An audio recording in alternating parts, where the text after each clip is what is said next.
在職場打拼了這麼多年，老頭子發現一件很微妙的事兒：每天讓我們感覺累得快要趴下的，往往不是那些密密麻麻的程式碼或是寫不完的報表，而是跟身邊的人溝通。你想想看，你是不是也遇過這種場景？跨部門開會的時候，大家表面上笑嘻嘻，底下卻是在瘋狂甩鍋；或者在寫 email 的時候，故意 CC 一大堆主管，字裡行間充滿了被動攻擊。最經典的就是專案進度落後了，專案經理跑來对工程師說：“你們到底在搞什麼？這個功能有這麼難寫嗎？為什麼每次都延遲？”工程師一聽，立刻就毛了，回嗆說：“你懂不懂技術啊？需求天天在改，規格書寫的不清不楚，能動就已經是奇蹟了。”接着就是兩邊一陣拍桌子，最後不歡而散。事情沒有解決，反而多了一個對头。我們在辦公室裡，其實每天都在不自覺地用暴力在說話。這種暴力不是說你動手打人，而是隱蔽在語言背後的指責、評判、比較，還有強人所難。我們習慣用批評來表達自己的不滿，結果就是對方的防衛機制瞬間被啟動。當我們感到被攻擊時，大腦會自動進入戰或逃的生存模式，這時候理智根本不在線，對話也隨之變成了一场看誰嗓門大、看誰底牌多的政治鬥爭。更糟糕的是，職場上的那些陰陽怪氣，像是主管冷冷地丟下一句“這件事情很難理解嗎？”或是“我以為這是基本的常識”。還有同事在企劃案被質疑時，翻着白眼說：“隨便你，反正你高興就好。”這些話听起來沒有髒話，但裡面的攻擊性簡直能把办公室的溫度瞬間降到冰點。今天老頭自己想跟你聊的這本書叫做《非暴力溝通》。這本書在 Goodreads 網站上有超過5萬名讀者給出了4.35的高分。它可不是什麼教你當好好先生的溫情雞湯，而事實上，當年微軟執行長薩蒂亞·納德拉剛剛接班的时候，面對微軟內部那種部門互相開槍、充滿敵意的冰冷文化，他第一件事就是要求所有高階主管每個人都去讀這本《非暴力溝通》。這本書簡直就是他扭轉微軟命運、重塑科技帝國靈魂的秘密武器。如果你也覺得每天在辦公室跟同事溝通像在打仗，開會時总是充滿了陰陽怪氣，那麼這本書或許能幫你把嘴裡的武器變成真正能解決問題的橋梁。這本書的作者叫做馬歇爾·盧森堡博士，他這一生非常傳奇。他的溝通理論完全是從血淋淋的現實中拼搏出來的。他小時候在底特律一個充滿暴力衝突的街區長大，那時候剛好碰上嚴重的種族暴動。他甚至有連續3天被關在家裡不敢出門，外面的槍聲和嘶吼聲成了他童年的背景音樂。後來出門上學，他又因為自己的猶太人姓氏，在學校幾乎天天挨揍。在這種環境下，他常常看着那些在旁邊一邊看熱鬧一邊笑的旁觀者，心裡充滿了疑惑。他很想搞懂為什麼有些人會因為傷害別人而感到快樂，但同時他又看到自己的舅舅在照顧生病的外婆時展現出無比的慈悲與喜悅。這種極端的對比讓他從小就開始思考，到底是什麼決定了人與人之間的慈悲與暴力。後來他拿到了臨床心理學博士學位，但在實務過程中，他對傳統心理學感到非常失望。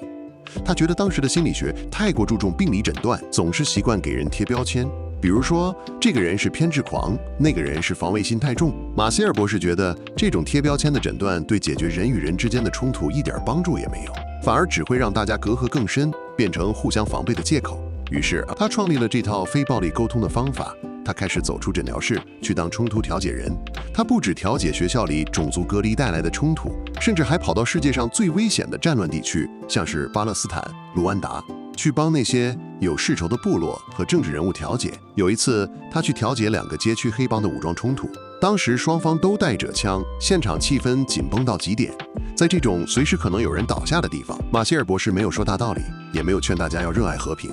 他只是一步步去詢問其中一位黑幫老大的心聲。當他用同理心引導對方，讓那位不可一世的黑幫老大終於說出：“我其實每天都在害怕，我害怕失去手下小弟的尊重，我也害怕地盤被搶走，我無法生存。”當這句真話一說出來，對面的黑幫老大態度立刻軟化了，因為他們發現原來大家面具底下的恐懼和需要其實是一模一樣的。馬歇爾博士說，同理心並不代表你同意對方的所作所為。你可以不同意黑幫去開槍搶地盤，但你可以同理他们背後對生存與安全感的需要。這在職場上也一樣，你不需要認同那個擺爛同事的行為，但如果你能看懂他擺爛背後是因為缺乏成就感或是害怕失敗，你才能找到真正能推動他的按鈕。這套方法的核心非常簡單，就是4個要素，分別是觀察、感受、需要和請求。聽起來像是幼兒園在教的東西，但在職場上，這4個步驟能幫你避開無數個溝通的大坑。第一步是觀察，意思是你只說你看到的事實，不要加上你的主觀評判。印度哲學家克里希那穆提曾說過，不帶評論的觀察是人類智力的最高形式。在職場上，我們太習慣給人貼標籤了。主管如果對員工說你最近工作態度變得很混，這就是評論。員工聽了肯定心理防衛，開始想各種借口反駁。如果主管改成說你這周有3天遲到了15分鐘，這就叫觀察，這是鐵一般的事實，相機拍得下來的畫面，對方想否認也沒辦法。只要你開口的第一句是評論，對話的通道就已經被你親手關上了。當我們給同事貼上這個人很雷，那個人很自私的標籤時，我們就再也看不見事實，只會不斷尋找證據來支持自己的成見。第二步是感受，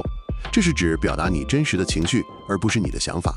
我們在職場上習慣武装自己，覺得談感受好像很懦弱。辦公室應該是絕對理智的地方，但老頭子覺得這種強行把情感留在辦公室門外的做法，反而是許多人压力大到崩溃的元兇。壓抑感受不會讓它消失，只會讓它變成更具毀滅性的被動攻擊。要注意的是，很多我們以為是感受的話，其實只是指責。比如你說，我覺得被同事排擠了，這不是感受，這是你對別人行為的想法。真正的感受應該是我感到孤單和難過。分清這兩者的差別，在職場上特別重要。當你說出真實感受，比如我感到焦慮或是困惑，其實是在向對方發出協作的信號，而不是找戰犯。第三步是需要，這是一切衝突的根源。馬歇爾博士說，所有的批評、指責和抱怨，本質上都是在用一種扭曲的方式去表達我們沒有被滿足的需要。在職場上，不同層級的人需要的東西完全不同。基層員工需要的是工作安全感與公平，中階主管需要的是對進度的掌控感與被老闆肯定，高階主管需要的則是效率與大局觀。這就解釋了為什麼開會時大家各說各話，因為大家根本在不同的需要層次上打轉。如果我們在生氣的時候能先問問自己，我現在到底需要什麼，然后直接把這個需要說出來，而不是去數落對方的不是，很多衝突當場就能化解大半。第四步是請求，你要提出具體、明確而且是積極的行動請求，不要對別人說你以後給我自律一點，或是你要对工作更有熱情。這種空洞的命令只會讓人摸不着頭緒。你要說，我們能不能在下周一早上10點一起花10分鐘確認本周的進度表？而且請求和命令的差別在於，如果對方拒絕你，你會不會生氣？如果對方拒絕了你，你立刻大發雷霆，那你的請求本質上還是命令。非暴力溝通強調的是，我們要在尊重對方拒絕的前提下，去尋找雙方都能接受的合作方案。這套方法在實際職場中到底能發揮多大作用？我們來看看微軟的例子。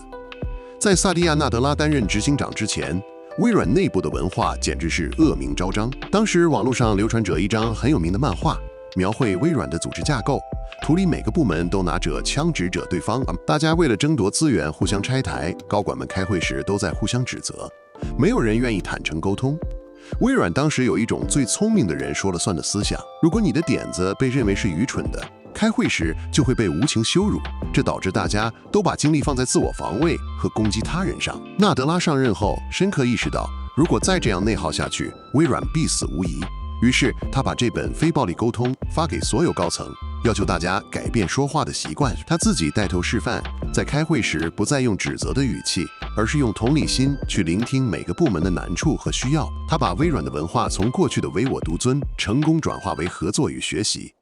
這場文化變革最後帶領微軟重回巔峰。我們再來看一個跨部門資源搶奪的經典職場案例。行銷部門和研發部門為了年度預算大打出手，傳統的暴力溝通會是這樣：行銷主管說，你們研發部整天關在實驗室，做出來的功能根本沒有客戶要用，預算給你們簡直是浪費。研發主管氣得回嗆，你們行銷只會吹牛，根本不懂技術的難度，拿着預算去辦些沒效果的活動才是浪費公司的錢。兩邊互相攻擊對方的專業，預算暗卡在半空中。如果我們用非暴力溝通來改寫這場撕逼，行銷主管說，我注意到去年的新產品在上市後，客戶對其中3項功能的使用率低於5%，這讓我感到很焦慮，因為行銷部需要確保我們推廣的產品能真正解決客戶的痛點。你們願意在下個月的規格會議上跟我們分享一下你們的開發依據，並且討論如何調整嗎？研發主管回答：當聽到預算被質疑時，我感到有點委屈，因為研發部需要充足的資源來確保技術的領先與系統的穩定。既然我們都想做出受歡迎的產品，那我們能不能下周一起坐下來，對一下行銷部的客戶調查報告，看看怎麼把技術資源用在刀口上？你看，當雙方放下指責，說出各自對產品成效的需要時，原本的資源爭奪戰立刻就變成了一場如何把錢花在刀口上的合作会議。這就是非暴力溝通的威力，它把原本會引發戰爭的衝突變成了一起解決問題的合作契約。我們再來看一個經典的職場案例：經理看到下屬又遲交了2天的報告，氣得想罵人。傳統的暴力溝通會是這樣說：你報告為什麼總是遲交？因為我昨天熬夜加班到天亮。你能不能成熟一點，對工作負責任？這句話一出，下屬心裡肯定想：我上周也加班了，你怎麼沒看到？接着就開始找各種借口或是消極抵抗。如果我們用非暴力溝通的4要素來改寫，就會變成這樣：我注意到這次的專案報告比我們約定的時間晚了2天提交。當我看到報告遲交時，我感到很焦慮，而且非常疲憊，因為我需要工作的可預測性才能安排我自己的時間。你願意在下一次截止日期的前2天先跟我核對一下目前進度嗎？這樣如果有延誤，我們能一起想辦法解決。這就是這本書強大的地方，它把原本會引發戰爭的衝突變成了一起解決問題的合作契約。下屬沒有被羞辱，反而明白了經理的難處，並且得到了非常具体的配合方案。說到這裡，老頭子也要跟你說句實話，非暴力溝通確實是一套好工具，但它絕對不是什麼一用就靈的魔法。